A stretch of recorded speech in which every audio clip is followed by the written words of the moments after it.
जय हिंद दोस्तों, आप सभी का हमारे YouTube चैनल विद्यालय एजुकेशन में स्वागत है। मैं सचिन आज आप सभी के लिए बीपीएससी टीआरई एग्जाम 3.0 की जो वैकेंसी है उसके लिए जनरल साइंस के महत्वपूर्ण क्वेश्चन लेकर आया हूं और ये सभी क्वेश्चन जो है आपके घटना चक्र से करवाए जा रहे हैं। घटना चक्र में जो है जितने भी घटना चक्र ये बीपीएससी के क्वेश्चन है जो बीपीएससी के द्वारा ही बनाए गए हैं और यही क्वेश्चन बार बार बीपीएससी रिपीट भी करता है जो आपके टीआरई 1 और टीआरई 2 में बहुत भारी मात्रा में देखने को मिले हैं। आप चाहें तो यहाँ से आप अपने टीआरई 1 और टीआरई 2 के क्वेश्चन भी मिला सकते हैं। बहुत सारे क्वेश्चन ऐसे होंगे जो हूबहू आपको यहीं से देखने को मिलेंगे। तो चलिए शुरू करते हैं आज के इस क्लास में। आप सभी का स्वागत है। हमने 30 नंबर तक कर लिया था कंप्लीट, इसके बाद 31 है और ये हमारी चौथी क्लास है। इसके पहले हमने जो है 4 क्लास कर चुके हैं। ये आपकी 5वीं क्लास है, सॉरी ये आपकी 5वीं क्लास है। इसके पहले हमने इन लोगों ने 4 क्लास कंप्लीट कर ली है साइंस की। तो चलिए शुरू करते हैं आज की इस क्लास में। पहला क्वेश्चन है आपका, वनस्पति तेल से वनस्पति घी बनाने में प्रयुक्त होने वाली गैस है hydrogen, oxygen, nitrogen, carbon dioxide. उपयुक्त में से कोई नहीं है एक से अधिक। ये क्वेश्चन आपका बीपीएससी प्री 2016 के द्वारा में पूछा गया था और वनस्पति घी बनाने में जो प्रयुक्त होने वाली गैस है उसका नाम है हाइड्रोजन। ये ऑप्शन इसका राइट हो जाएगा क्योंकि वनस्पति तेलों से वनस्पति घी हाइड्रोजनीकरण की प्रक्रिया द्वारा बनाया जाता है। आपसे पूछ सकते क्वेश्चन कि हाइड्रोजनीकरण की प्रक्रिया के द्वारा कौन सा घी बनाया जाता है, तो वनस्पति तेलों से वनस्पति घी बनाया जाता है।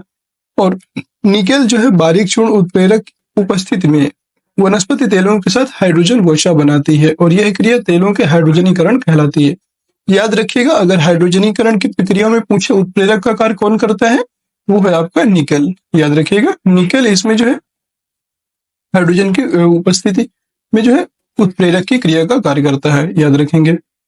और वनस्पति तेल प्लस हाइड्रोजन इक्वल टू हो जाएगा 150 डिग्री 150 माइनस 180 डिग्री सेंटीग्रेड और ये निकेल के उत्प्रेरक की जो उपस्थिति है यहाँ पर और आपका वनस्पति घी बनता है। इस तरह से इसका कुछ जो है डायग्राम है। नेक्स्ट क्वेश्चन आपका 32, आयोडीकृत लवण में रहता है मुक्त iodine, calcium iodide, magnesium iodide, potassium iodide. उपयुक्त में से कोई नहीं है, उपयुक्त में से एक से अधिक। इसका जो राइट आंसर आयोडीन जो लवण होता है इसमें आपको पोटेशियम आयोडाइड होता है। याद रखिएगा, पोटेशियम आयोडाइड ये इसका फॉर्मूला होता है और पोटेशियम आयोडाइड इसका रासायनिक सूत्र होता है। पोटेशियम आयोडाइड जो है की संरचना एवं भौतिक गुणों में खाद्य लवण टेबल सॉल्ट के समान है और व्यापारिक स्तर पर आयोडीकृत लवण बनाने में सामान्यतः इसी का प्रयोग किया जाता है। इसके अतिरिक्त पोटेशियम आयोडेट, सोडियम आयोडेट एवं सोडियम आयोडाइड का भी प्रयोग आयोडीकृत लवण बनाने में किया जाता है। और दोस्तों आप लोगों के लिए सभी के लिए एक जानकारी है कि हम जो है आप लोग कमेंट बॉक्स में बताइएगा कि ये हमें लेके आना चाहिए कि नहीं। हम सोच रहे हैं बिहार स्पेशल एक बार आपको एग्जाम से पहले, बिहार स्पेशल की जो क्लास है एक बार एग्जाम से पहले डायग्राम और मैपिंग के थ्रू करवा दिया जाए, डायग्राम और मैपिंग के थ्रू करवाया जाए। आप बताइएगा इसी क्लास में, कमेंट बॉक्स में बताइएगा कि क्या ये क्लास लेकर आनी चाहिए। अगर क्लास लेके आनी चाहिए तो आप जरूर कमेंट कीजिएगा। हम बिहार स्पेशल को एक बार डायग्राम और जो है डायग्राम के माध्यम से पूरी बिहार स्पेशल करवा देंगे, जिससे कि फिर कभी बिहार स्पेशल आपको भूलेगा नहीं और बहुत अच्छे और कम टाइम में रिवीजन पूरा बिहार स्पेशल का हो जाएगा। ये बिहार स्पेशल आपके सभी एग्जाम्स में महत्वपूर्ण भूमिका निभाएगा। जैसे कि आपने एस्टेट एग्जाम देना है, जिन लोगों को भी एस्टेट का एग्जाम देना है उनके लिए भी बहुत महत्वपूर्ण है। जिनको टीजीटी पीजीटी जितने भी एग्जाम्स हैं बिहार के जो है बीएससी जितने भी एग्जाम हैं उन सभी में ये जो है डायग्राम वाली क्लास सबसे महत्वपूर्ण साबित होगी। तो चलिए आज की कोशिश करेंगे कि इसको लाने की और आप लोग भी कमेंट बॉक्स में बताइएगा कि इसे लेकर आना चाहिए या नहीं। और हाँ, बिहार स्पेशल की जो क्लास है उसकी जो प्रैक्टिस सेट हमने चालू कर दिया है, अर्थात प्रैक्टिस करवाना शुरू कर दिया गया है और वो भी बीपीएससी घटना चक्र के माध्यम से। याद रखिएगा, बीपीएससी घटना चक्र के माध्यम से यह बिहार स्पेशल के भी क्वेश्चन करवाए जा रहे हैं। पानी का नमक NaCl किससे बनता है ये बताना है। कमजोर अम्ल और कमजोर क्षार से, मजबूत अम्ल और मजबूत क्षार से, कमजोर अम्ल और मजबूत क्षार से, मजबूत अम्ल और कमजोर क्षार से। तो जो खाने का नमक होता है सोडियम क्लोराइड वो बनता है मजबूत अम्ल और मजबूत क्षार से। बी ऑप्शन इसका राइट हो जाएगा। प्रबल अम्ल और प्रबल क्षार के मध्य अभिक्रिया से निर्मित नमक को उदासीन लवण कहते हैं, जैसे NaCl और पोटेशियम नाइट्रेट। ये जो है खाने के नमक है। अगला क्वेश्चन है 34। सभी जैव यौगिक का अनिवार्य मूल तत्व क्या है? नाइट्रोजन, ऑक्सीजन, कार्बन या गंधक? तो सभी जो जैव यौगिक होते हैं इनका जो अनिवार्य मूल तत्व जो होता है वो होता है कार्बन। कार्बन इसका जो है अनिवार्य मूल तत्व होता है। संसार के सभी जैव पदार्थ कार्बनिक यौगिकों से बने होते हैं और कार्बनिक यौगिकों में कार्बन अनिवार्यतः पाया जाता है। अगला क्वेश्चन है क्वेश्चन नंबर 35। 35 नंबर क्वेश्चन है, ऑक्सीजन अनुपस्थिति होती है केरोसिन में, कांच में, मिट्टी में, सीमेंट में? उपयुक्त में से कोई नहीं है, उपयुक्त में से एक से अधिक। तो ऑक्सीजन जो है अनुपस्थित होती है केरोसिन में। जो मिट्टी का तेल होता है ना, इसमें केरोसिन उपस्थित होती है। केरोसिन में ऑक्सीजन अनुपस्थित होती है क्योंकि रासायनिक रूप से केरोसिन जो है मिट्टी का तेल हाइड्रोकार्बन का एक मिश्रण है और हाइड्रोकार्बन केवल कार्बन तथा हाइड्रोजन के यौगिक होते हैं, याद रखिएगा। और दोस्तों थोड़ा सा तबीयत डिस्टर्ब है इसलिए मेरी आवाज थोड़ा सा चेंज लग रही होगी, तो इसे आप माइंड मत कीजिएगा और क्लास को जरूर आप ध्यान से कीजिए।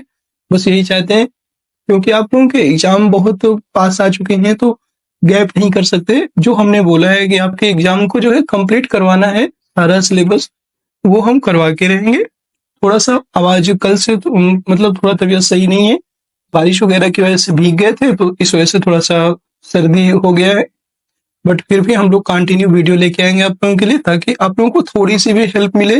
इतना ही हमारे लिए बहुत है। 36 नंबर क्वेश्चन है, सिगरेट लाइटर में निम्नलिखित में से कौन सी गैस प्रयुक्त होती है? Butane, methane, propane, radon? तो जो सिगरेट लाइटर होता है उसमें कौन सी गैस प्रयुक्त होती है? उसमें ब्यूटेन गैस भरी जाती है। ब्यूटेन एक कैसी गैस है? ज्वलनशील और हाइड्रोकार्बन है, जिसका आणविक सूत्र होता है C4H10। C4H10 जो है ब्यूटेन का आणविक सूत्र होता है, ये आप याद भी रख सकते हैं और इसका उपयोग सिगरेट लाइटरों में किया जाता है। नेक्स्ट क्वेश्चन है 37। निम्नलिखित में से कौन सा तरलीकृत पेट्रोलियम गैस का प्रमुख घटक है? ये बताना है। Methane, ethane, propane, butane? उपयुक्त में से कोई नहीं है, उपयुक्त में से एक से अधिक। ये आपका बीपीएससी प्री 2022 में क्वेश्चन पूछा गया था। और तरलीकृत जो पेट्रोलियम गैस का प्रमुख घटक है वो है आपका प्रोपेन भी है, इथेन भी है, ठीक है, और यहाँ पे एक से अधिक है, तो इसलिए जो है प्रोपेन में भी होता है और ब्यूटेन में भी होता है, तरल पदार्थ होता है, मीथेन में भी होता है। मतलब ये सभी जो है तरल फॉर्म में होती हैं, इसलिए जो है ये ऑप्शन इसका राइट आज एक से अधिक।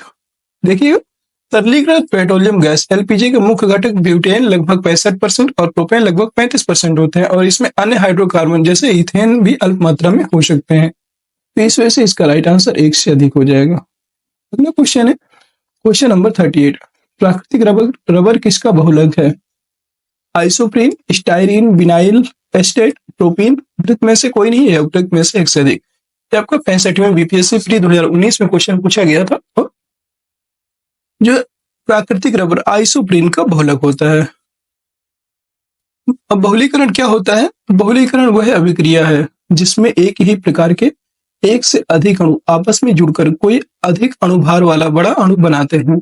बहुलीकरण में भाग लेने वाले अणुओं को एकलक एवं उत्पाद को बहुलक पॉलीमर कहा जाता है।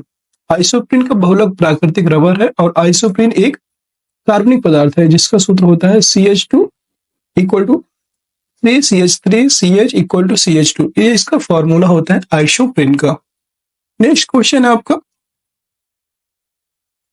39 नंबर क्वेश्चन है, टेफ्लॉन निम्नलिखित में से किसका एक एकलक का बहुलक है? किस एकलक का बहुलक है ये बताना है।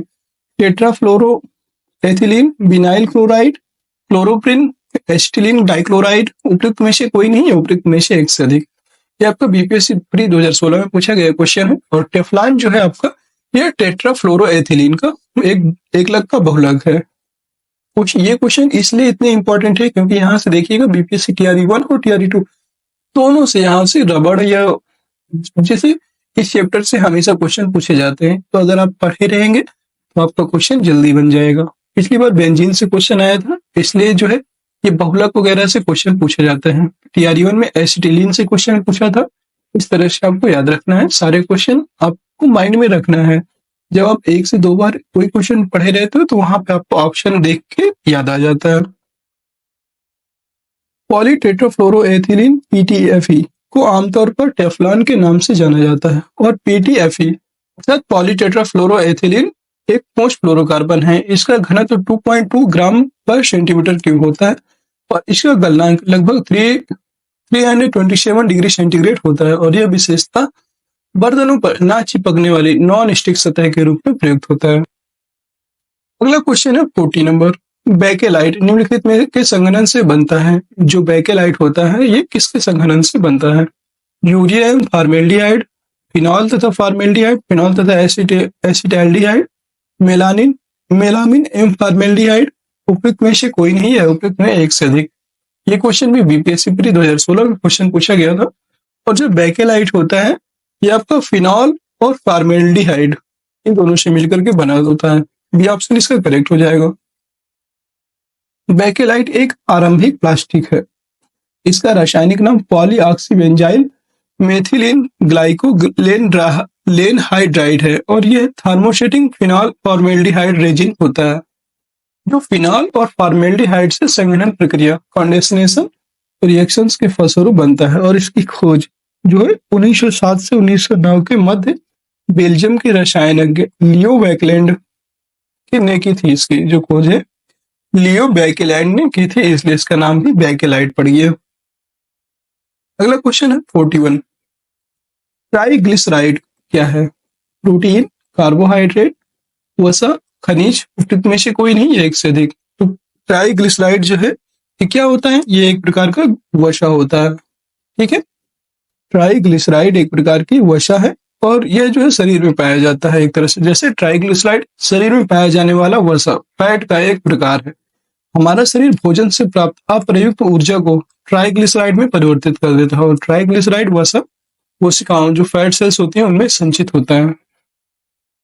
अगला क्वेश्चन है 42 नंबर क्वेश्चन है। ग्रेफाइट और हीरे के बारे में निम्नलिखित में से कौन सा कथन सत्य है? उनके पास एक जैसी क्रिस्टल संरचना है, उनकी कठोरता समान है। कौन सा एक सत्य है? तो उनकी कठोरता समान है ये तो नहीं सही है। उनके पास एक जैसी क्रिस्टल संरचना है, उनकी विद्युत चालकता समान है। फिर नेक्स्ट कौन सा है इसमें? वे एक समान रासायनिक प्रतिक्रिया से गुजर सकते हैं, ये एकदम सही है। वे एक समान जो है रासायनिक प्रतिक्रिया से गुजर सकते हैं। उपयुक्त में से कोई नहीं है, एक से अधिक। तो इसका जो राइट आंसर हो जाएगा वो हो जाएगा डी ऑप्शन।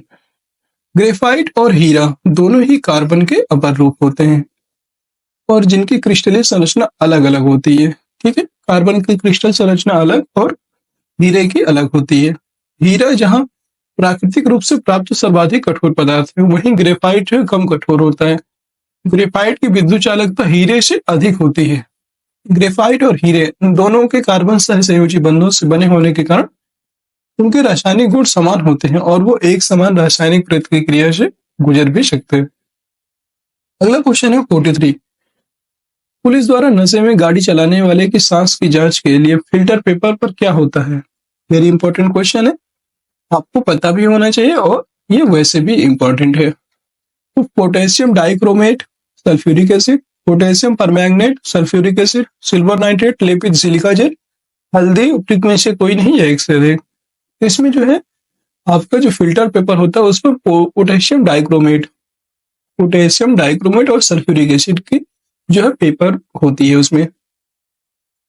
पुलिस द्वारा नशे में गाड़ी चलाने वाले की सांस के लिए ब्रेथ एनालाइजर जो होता है ना, ब्रीथ एनालाइजर या ब्रीथलाइजर नामक उपकरण का प्रयोग किया जाता है और इस उपकरण के माध्यम से किसी संदेहास्पद व्यक्ति द्वारा छोड़ी गई सांस पोटेशियम क्राइक्रोमेट K2Cr2 और O7 जो होता है तथा सल्फ्यूरिक एसिड H2SO4 के विलयन से गुजारा जाता है।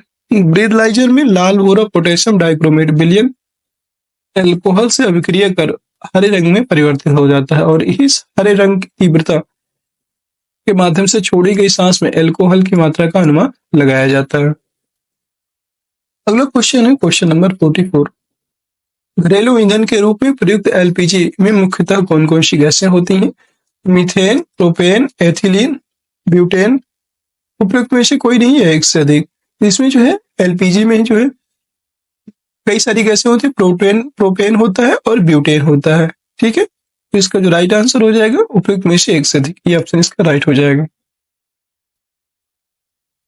घरेलू ईंधन के रूप में प्रयुक्त एलपीजी अर्थात तरलीकृत पेट्रोलियम गैस इसका फुल फॉर्म होता है लिक्विफाइड पेट्रोलियम गैस और हाइड्रोकार्बन गैसों का एक ज्वलनशील मिश्रण है और इसमें मुख्यतः जो है प्रोपेन C3H8 और ब्यूटेन C4H10 का मिश्रण होता है।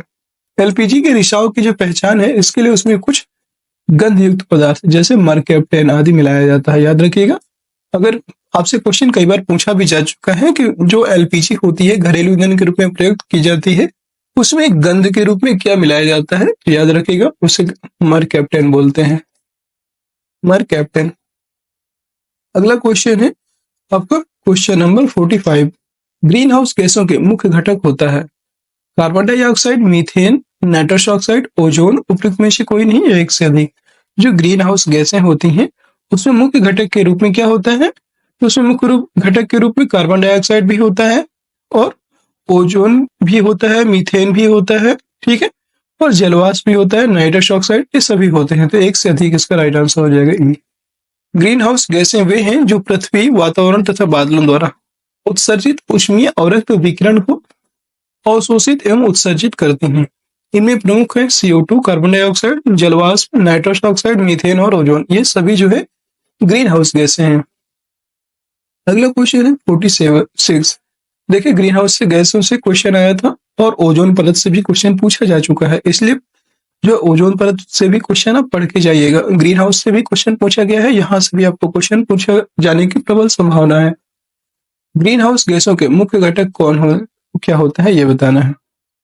Carbon dioxide, methane, nitrous oxide, ozone. उपयुक्त में से कोई नहीं, एक से अधिक। सेम टू सेम क्वेश्चन देखिए, सेम टू सेम क्वेश्चन है और ये देखिए 64 बीपीएससी 2018 में पूछा गया है, फिर इसके बाद 2019 में दोबारा फिर पूछा गया है। ये बीपीएससी के द्वारा ही पूछा गया है और सेम टू सेम क्वेश्चन है। इसका भी राइट आंसर एक से अधिक हो जाएगा। देखिए, इस तरह से बीपीएससी बार बार अपने क्वेश्चन को रिपीट करती है और अपने पुराने क्वेश्चंस को ही अपने द्वारा जो अदर एग्जाम होते हैं उनमें भी कॉपी पेस्ट कर देती है। इस वजह से भी आपको ये क्वेश्चन जरूर पढ़ना चाहिए। 47 नंबर क्वेश्चन है, पेट्रोल तथा डीजल के अधूरे जलन से उत्पन्न होती है, ये बताना है। पेट्रोल तथा डीजल जो है इसके अधूरे जलन से उत्पन्न क्या होती है। Nitrogen oxide, nitrogen dioxide, carbon dioxide, carbon monoxide. उपयुक्त में से कोई नहीं है, उपयुक्त में एक से अधिक। इसका जो राइट आंसर वो हो जाएगा कार्बन मोनोऑक्साइड। डी ऑप्शन इसका राइट हो जाएगा। ऑक्सीजन की कमी के कारण इंजन में पेट्रोल या डीजल का पूर्ण दहन नहीं हो पाता, इससे मुख्यतः कार्बन मोनोऑक्साइड उत्पन्न और निर्गत होता है। अगला क्वेश्चन है 48 नंबर क्वेश्चन है कि साबुन ग्रीज को हटाता है स्कंदन द्वारा, अधिशोषण द्वारा, पायसीकरण द्वारा, पराशरण द्वारा। उपयुक्त में से कोई नहीं है, एक से अधिक। ये आपका बीपीएससी 2016 में क्वेश्चन पूछा गया था और जो साबुन होता है वो ग्रीज को पायसीकरण के द्वारा हटाता है। ये ऑप्शन इसका राइट आंसर हो जाएगा। पायसीकारक सामान्यतः ध्रुवीय समूहों युक्त लंबी श्रृंखला वाले यौगिक होते हैं। उदाहरणार्थ साबुन सोडियम तथा पोटेशियम के वशीय लवण होते हैं और साबुन के अणु में 2 भाग होते हैं। वेरी इंपॉर्टेंट है, ये पूछ सकता है आपसे कौन कौन से 2 भाग होते हैं। तो पहला होता है लंबी हाइड्रोकार्बन शाखा C17H35 और जो कि वसा में घुलनशील है, तथा दूसरा था जल में विलय ध्रुवीय भाग जिसे COONA+ समूह द्वारा बताया जाता है। और पायसीकरण के दौरान जो है साबुन का अध्रुवीय एल्किल समूह C17H35 तेल या ग्रीज को घोल लेता है और तथा ध्रुवीय समूह जो है COONA+ जल में घुल जाता है और जब इसे ठीक प्रकार रगड़ा जाता है तो ग्रीज छोटी छोटी बूंदों के रूप में जल में निलंबित हो जाते हैं और जल के बहाव में सरलता से बह जाते हैं। ये कुछ था साबुन के बारे में प्रक्रिया आपकी, ठीक है। उम्मीद है आपको समझ में आया होगा। एक बार क्वेश्चन आप फिर से देख सकते हो। साबुन ग्रीज को हटाता है, ये पायसीकरण के द्वारा हटाता है। Next question question number 49 very important question है। यहाँ से मिलान के लिए आपसे हमेशा क्वेश्चन पूछ लेता है। तो सूची 1 को सूची 2 के साथ सम्मिलित कीजिए तथा सूचियों के नीचे दिए गए कोटों की सहायता से सही उत्तर का चयन करना है। एक तरफ पदार्थ दिए, एक तरफ उसका उपयोग दिया हुआ है, ठीक है। तो इसका जो है दिया हुआ है एस्पार्टम। एस्पार्टम की बात करेंगे तो एस्पार्टम में आपका कृत्रिम मधुरक होता है। एस्पार्टम जो होता है इस पदार्थ का उपयोग कृत्रिम मधुरक के रूप में प्रयोग किया जाता है। फिर फ्रेयॉन की बात करेंगे। फ्रेयॉन आपका प्रशीतक के रूप में प्रयोग किया जाता है। प्रशीतक नियोप्रीन। नियोप्रीन की बात करेंगे तो नियोप्रीन आपका जो है संश्लेषित रबर के रूप में उपयोग किया जाता है नियोप्रीन का। फिर अगला है बेनाड्रिल। बेनाड्रिल की बात करेंगे तो ये आपका प्रतिहिस्टेमिन के रूप में प्रयोग किया जाता है। इसका जो राइट आंसर A3B4 ये सी ऑप्शन इसका राइट हो जाएगा। सी ऑप्शन राइट हो जाएगा। एस्पार्टिम कृत्रिम मधुरोग, रेयान प्रसिद्ध, नियोप्रीन संश्लेषित रबर, बेनाड्रिल प्रतिहिस्टेमिन। इसलिए दोबारा से करवा दिया ताकि आपको एक बार याद हो जाए अच्छे से। अगला नंबर क्वेश्चन है 50। निम्नलिखित में से किसकी मात्रा अम्ल वर्षा में सबसे अधिक होती है? HCl, HNO3, H2SO4, H2CO3। उपयुक्त में से कोई नहीं, उपयुक्त में से एक से अधिक। तो सबसे अधिक जो अम्ल वर्षा में उपस्थित होता है वो होता है H2SO4 हाइड्रोजन सल्फेट। ये ऑप्शन इसका राइट हो जाएगा। वातावरणीय प्रदूषण, औद्योगिक निःसृतों एवं प्रकृति में होने वाली विभिन्न क्रियाओं के फलस्वरूप उत्पन्न सल्फर डाइऑक्साइड तथा नाइट्रस ऑक्साइड गैसें वायुमंडल में पहुंचकर ऑक्सीजन और बादल के जल के साथ रासायनिक अभिक्रिया कर क्रमशः सल्फ्यूरिक अम्ल H2SO4 तथा नाइट्रिक अम्ल HNO3 बनाकर पृथ्वी पर गिरते हैं। इसे अम्ल वर्षा या अम्लीय वर्षा एसिड रेन कहते हैं। अम्ल वर्षा में सामान्यतः सल्फ्यूरिक एसिड H2SO4 की मात्रा सर्वाधिक 70% तक होती है। इतना जो आपको डिस्क्रिप्शन इसका बताया जाता है ना, ये इसलिए बताया जाता है ताकि आप लोगों को एक ही क्वेश्चन से 2-3 क्वेश्चन और अगर इसी से बनाता है, इसी से रिलेटेड, तो आप लोगों को मिल जाए। ठीक है, वो आपसे बन जाएगा एग्जाम में। अगला क्वेश्चन है 51 नंबर क्वेश्चन है, वेरी इंपॉर्टेंट है आपके लिए। अम्ल वर्षा होती है कारखानों से, पेट्रोल से, कोयला जलाने से या लकड़ी जलाने से? तो अम्ल वर्षा जो होती है ये कारखानों से जो निकलता है ना, कारखानों से सबसे ज्यादा होती है। फिर पेट्रोल से भी होती है, जो पेट्रोल आप लोग जलाते हैं। तो इसका जो राइट आंसर है, मतलब मेनली तो ए ही होना चाहिए। ठीक है, ए इसका सही होगा, क्योंकि सबसे ज्यादा जो कारखाने होते हैं उन्हीं के द्वारा अम्ल वर्षा सबसे ज्यादा होती है। लेकिन पेट्रोल भी इसमें साझा है, कोयला भी है इसमें काफी हद तक। इसका जो राइट आंसर हो जाएगा नन ऑफ दीज। इनमें से एक तरह से देखा जाए तो सभी हैं, तो कुछ सबकी मात्रा कुछ ना कुछ है इसमें। तो इस वजह से नन ऑफ दीज इसका राइट आंसर होगा, जो इसमें है ही नहीं। ये ऑप्शन इसका राइट हो जाएगा। इसमें कोई आंसर नहीं होगा, ये ऑप्शन इसका माना जाएगा। अम्ल वर्षा का मुख्य कारण जो है सल्फर डाइऑक्साइड, अभी आपको जस्ट पढ़ाया ही था। SO2 नाइट्रोजन के ऑक्साइडों के उत्सर्जित होने वाली वर्षा है, और इन प्रदूषकों का उत्सर्जन कारखानों से, पेट्रोल से और ऊर्जा उत्पादन के संयंत्र में कोयला जलाने से भी होती है। अतः इस प्रश्न के लिए एक से अधिक विकल्प सही है। आपको जस्ट बताया, इसका जो है नन ऑफ दीज होगा, मतलब एक से अधिक आप मान सकते हो। नेक्स्ट क्वेश्चन है 52। शुष्क बर्फ है ठोस पानी, ठोस कार्बन डाइऑक्साइड, निर्जल बर्फ, ठोस हाइड्रोजन पेरोक्साइड। तो जो शुष्क बर्फ होती है वो ठोस कार्बन डाइऑक्साइड होती है।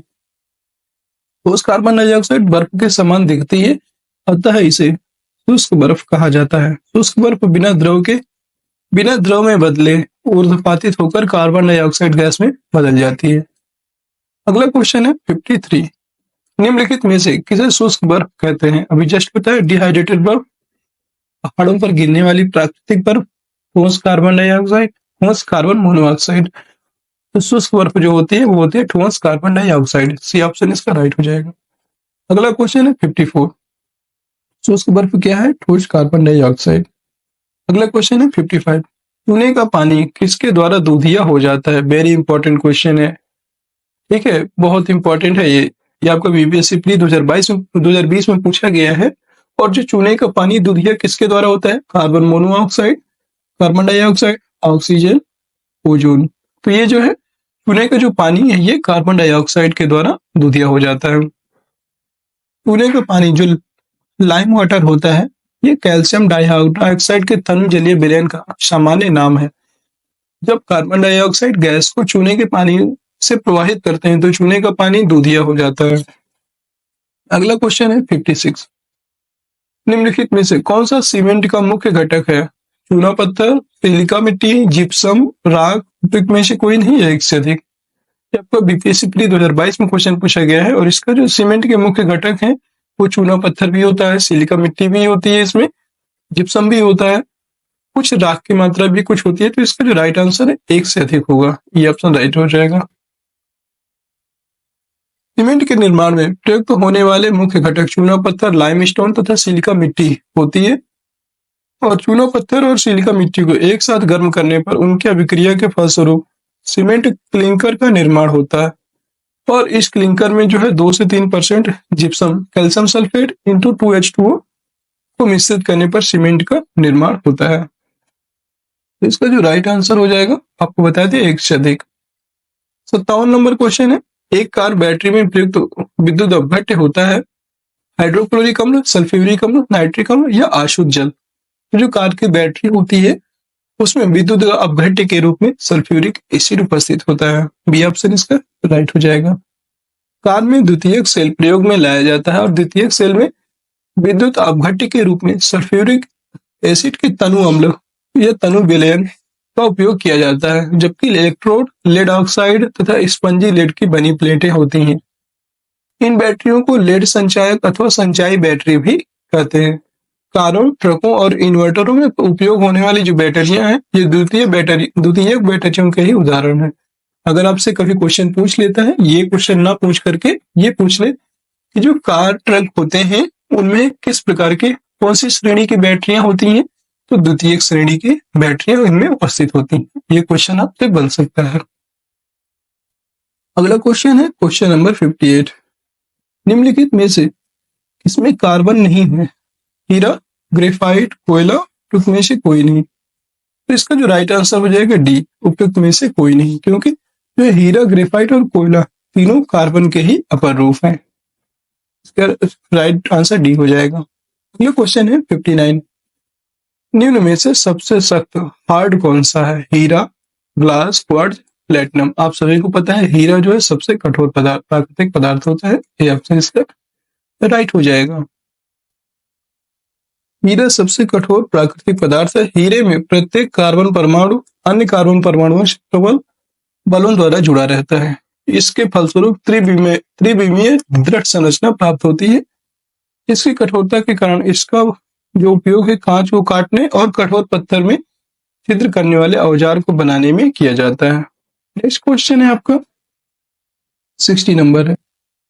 निम्न पदार्थों में से कौन सा पदार्थ खाने की वस्तुओं के परिरक्षण के रूप में प्रयोग होता है?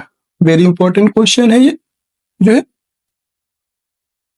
Citric acid, potassium chloride, sodium benzoate, sodium chloride. ये बताना है कि इसमें जो है क्या सही होगा।